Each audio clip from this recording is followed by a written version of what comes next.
camion suspendu dans le vide aux États-Unis. On avait vu un bus la dernière fois. Regardez.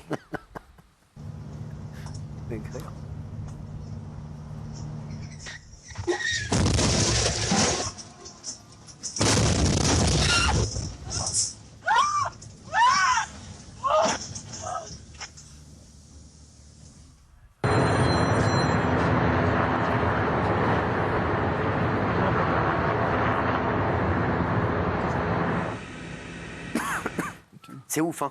C'est un miracle. C'est un miracle que la conductrice soit encore en vie. Elle est restée 40 minutes dans le camion.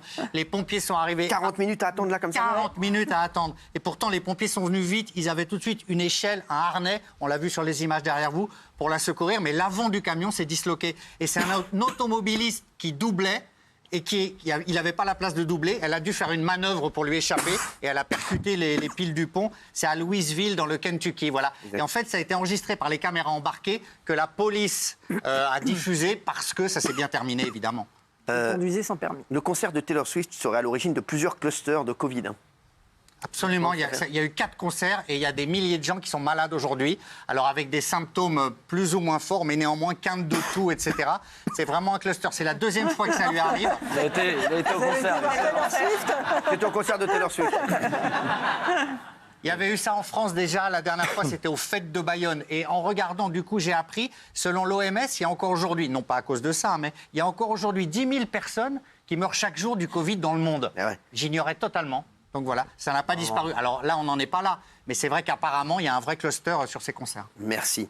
On va passer à cette info. Revenir sur cette incroyable affaire, notamment qui s'est déroulée à Paris. Samedi dans la journée, un braquage éclair a eu lieu dans la bijouterie de luxe Harry Winston, avenue Montaigne, dans le 8e arrondissement de Paris. Harry Winston, c'est une bijouterie de très très grand luxe. Hein. Je crois que c'est Kate Middleton qui a une bague à Harry Winston, voilà, notamment. Les voleurs ont brisé des vitrines et sont repartis avec un butin important en faisant un tir de dissuasion. On regarde les images et Michel va tout nous raconter. C'est impressionnant, regardez.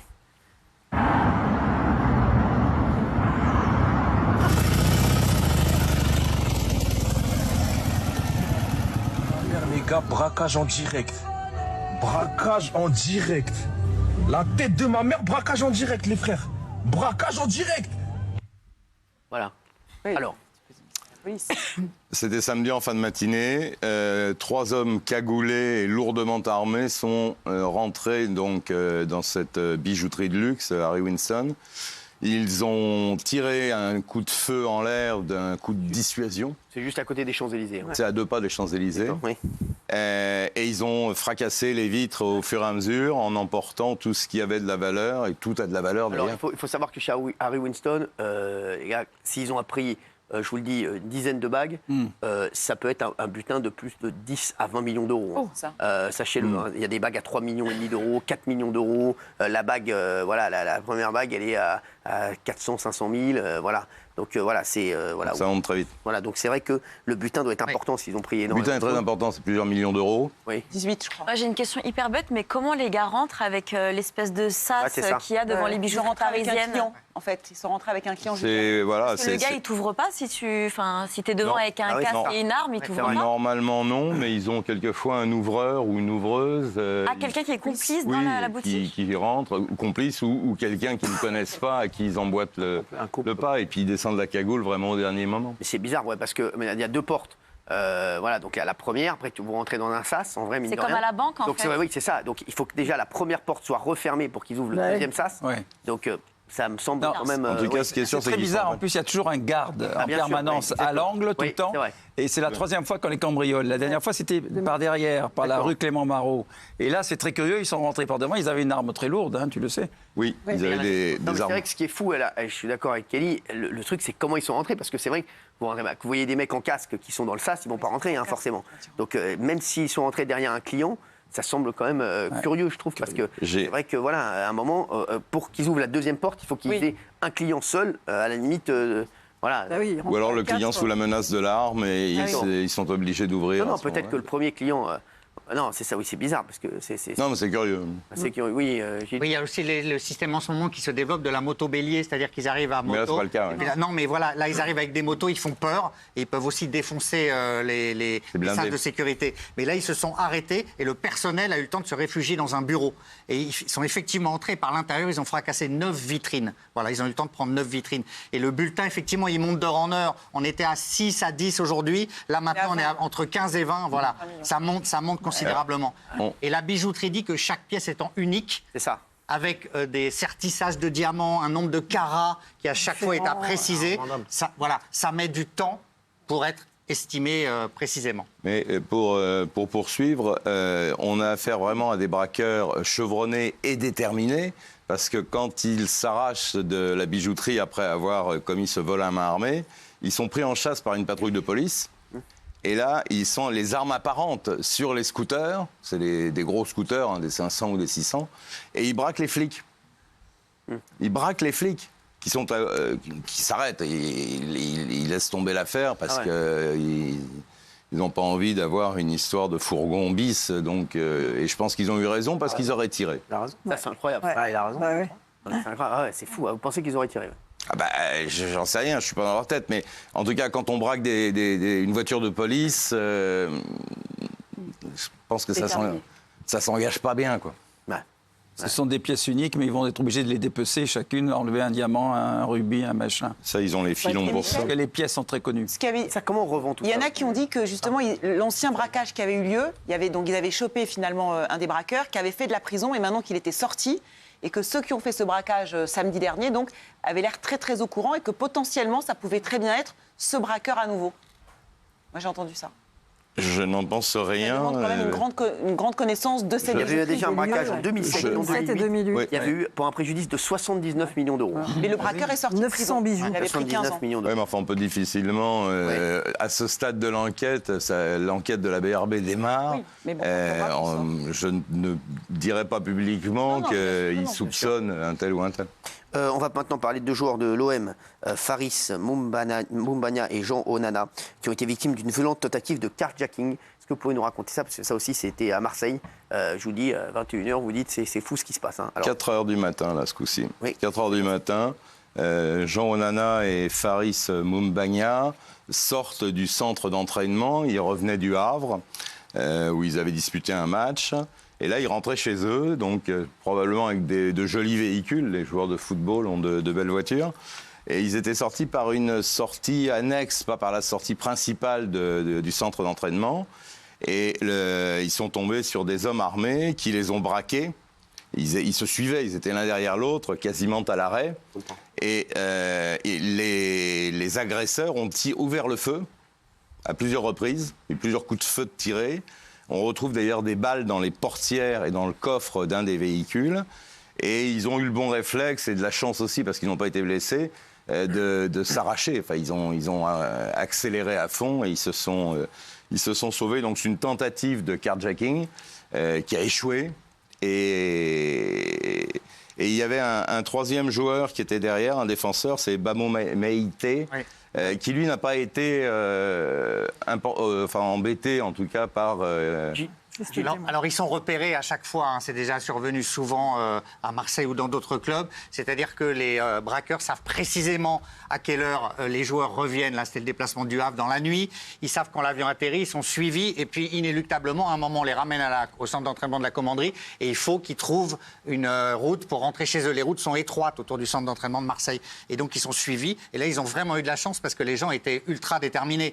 Alors, il y a eu plusieurs bandes arrêtées comme ça, de homejacking ou de carjacking visant des sportifs, mais là, visiblement, ça recommence à Marseille. C'est pas la première fois. une femme de 86 ans frappée et ligotée avant de se faire dépouiller par un faux employé de la Compagnie des Eaux. Ça aussi, c'est une histoire de fou. Hein. Alors, ça se passe à côté de Rouen, dans une petite ville qui s'appelle Biorel. Et dans le jargon policier, ça s'appelle des VFQ, c'est vol à la fausse qualité. Là, cette fois-ci, c'était mercredi, donc mercredi 15 mai. Cette vieille femme de 86 ans reçoit la visite d'un agent des eaux qui vient pour contrôler le compteur d'eau. Elle ne se méfie pas Et lorsqu'elle ouvre la porte, elle est immédiatement plaquée au sol, rouée de coups, 86 ans, je vous le rappelle, coup de poing, coup de pied, et ligotée. Et pendant ce temps-là, l'agresseur fait le tour de l'appartement et dérobe bijoux, téléphone portable. En plus, d'après ce que je sais, c'est pas quelqu'un d'extrêmement riche. En tout cas, ça ne respirait pas ni la bourgeoisie ni le grand luxe. Et ça, c'est un... Les vols à la fausse qualité sont de plus en plus fréquents. Ça, ouais. Il y a une espèce de montée en puissance. Alors, il y en a qui sont quand même plus fins. Moi, je me souviens d'une affaire qui, entre guillemets, m'avait fait sourire. C'était un faux agent chargé de lutter contre les insectes. Et en réalité, il achetait dans une animalerie des sacs entiers d'asticots. Il se faisait introduire dans l'appartement de sa victime. Et il éparpillait les asticots un peu partout, en disant, vous voyez, il y en a là, et puis il y en a là. Donc la pauvre vieille était complètement affolée en voyant des asticots partout dans sa salle de bain. Mais sauf qu'il piquait les choses sans aucune violence. Ouais. Voilà. Et donc là, en l'occurrence, dans cette affaire de mercredi, il y a eu une hyper-violence pour une femme de 86 ans. On va parler, dans un instant, on va reparler de l'affaire Lina qui rebondit. Mais juste avant, 350 enquêteurs, téléphone retrouvé. Proche interrogé, j'aimerais qu'on fasse le point sur la traque de Mohamed Amra, Lamouche, le fugitif le plus recherché d'Europe. Mardi dernier à 11h20 sur l'autoroute A154, un péage dans l'heure. Plusieurs hommes habillés en noir et lourdement armés ont foncé dans un fourgon de l'administration pénitentiaire avec une voiture bélier. On en est où de la traque du fugitif ? Écoutez, l'enquête de l'OCLO et de la police judiciaire de Rouen se poursuit. L'OCLO, c'est l'Office central de lutte contre la criminalité organisée. Qui est un office central donc, qui a compétence sur toute la France. Ils ont fait un certain nombre d'auditions, notamment les parents de Mohamed Amra. Ils ont également entendu l'ex-compagne pour essayer d'en savoir un petit peu plus sur sa vie, ses amis, ses relations. On l'avait eu par téléphone. Oui, elle était même venue jusqu'ici. Elle est repartie, mais on l'avait. Elle est repartie, mais bon. Donc elle a été entendue et elle est repartie aussi des services de police. Mais ils ont eu la chance de pouvoir discuter un peu plus longtemps avec elle. Et ils ont saisi également, parce que Mohamed Amra est incarcéré depuis janvier 2022, au départ pour une affaire réalisée par l'OCLO, du reste, d'enlèvement, séquestration suivi de mort en bande organisée. Ça, c'est à Marseille, enfin c'est à Aubagne. Et il a été interpellé par la police judiciaire, placé en détention et donc au Baumette. Et ensuite, comme il avait une autre affaire qu'il rattrapait du côté de Rouen, on l'a transféré des Baumettes à Évreux. Mais là, les policiers sont allés au Baumette pour entendre d'abord tous les copains, entre guillemets, qui ont partagé sa cellule, qui étaient proches de lui. Et ils ont récupéré également des téléphones portables, dont 2 téléphones portables appartenant à Mohamed Amra. Et ils ont saisi au total 10 téléphones portables, des complices, enfin des co-détenus, excusez-moi, pas complices. Ils essayent de remonter par la téléphonie s'il y avait un éventuel projet d'évasion, si ces ex-copains de Marseille étaient au courant de quelque chose. Et il y a évidemment un gros travail de téléphonie sur le bornage, sur les lieux du braquage du fourgon. Vous savez qu'on peut geler les bornes et savoir qui se trouvait à proximité et ensuite suivre à la trace les numéros de téléphone. Ça avance, ça fait depuis mardi maintenant, Gilles. Oui, et il se concentre également sur l'argent.